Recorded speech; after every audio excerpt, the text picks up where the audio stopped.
Nelson Mandela ثابت قدمی اور انصاف کی علامت اپنے ملک جنوبی افریقہ میں نسل پرستی کے خاتمے کے لیے اپنے کردار کی وجہ سے مشہور ہے۔ نسل پرستی ایک ایسا نظام تھا جو غیر سفید فام شہریوں کے خلاف نسلی امتیاز اور تفریق کو فروغ دیتا تھا۔ ان کی زندگی کی کہانی ہمت، قربانی، برابری اور آزادی کے لیے بے لوث جدوجہد کی داستان ہے۔ ان کی قید اور جدوجہد کی کہانی۔ نیلسن منڈیلا 1918 میں جنوبی افریقہ کے ایک چھوٹے سے گاؤں میں پیدا ہوئے۔ جب وہ بڑے ہو رہے تھے، انہوں نے دیکھا کہ جنوبی افریقہ میں سیاہ فام لوگوں کے ساتھ کتنا غیر منصفانہ سلوک کیا جاتا ہے۔ اس ناانصافی کے خلاف لڑنے کا عزم کرتے ہوئے وہ ایک وکیل اور سرگرم کارکن بن گئے اور نسل پرستی کے خلاف احتجاج کرنے کے لیے افریقی نیشنل کانگریس میں شامل ہوئے۔ ان کی سرگرمیوں کی وجہ سے انہیں کئی بار گرفتار کیا گیا۔ 1962 میں منڈیلا کو دوبارہ گرفتار کیا گیا اور تخریب کاری سمیت دیگر سنگین جرائم کے الزام میں مقدمہ چلا۔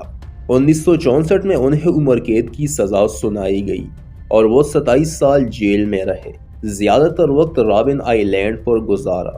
جیل کی سخت ترین حالتوں کے باوجود منڈیلا مضبوط اور پر امید رہے، یہاں تک کہ جب انہیں اپنی فیملی اور بیرونی دنیا سے الگ تھلگ کر دیا گیا تھا۔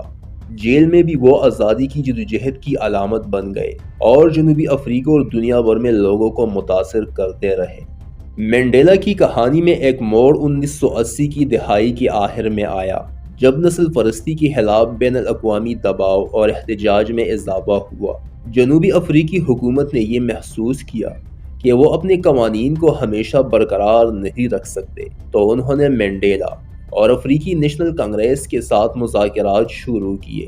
1990 میں منڈیلا کو 27 سال قید کے بعد رہا کیا گیا۔ بدلہ لینے، یقین رکھنے کے بجائے منڈیلا نے مفاہمت اور جنوبی افریقہ کے لوگوں کے درمیان اتحاد کی اپیل کی۔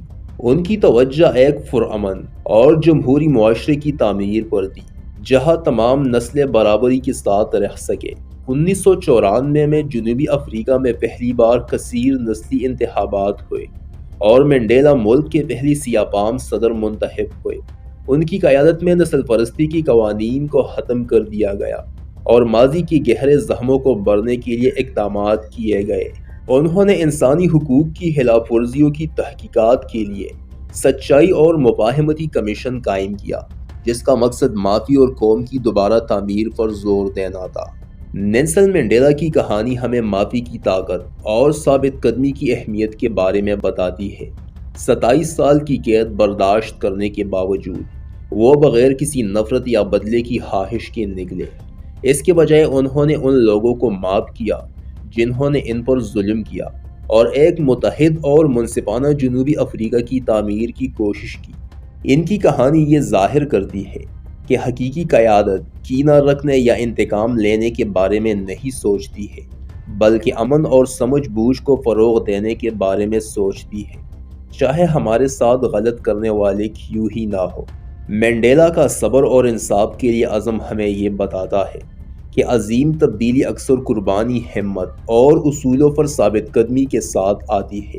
آخرکار منڈیلا کی زندگی ایک طاقتور یاد دہانی ہے کہ ایک شخص کی طاقت، ویژن اور معاف کرنے کی صلاحیت ایک قوم کو تبدیل کر سکتی ہے اور دنیا بھر میں لاکھوں لوگوں کو متاثر کر سکتی ہے۔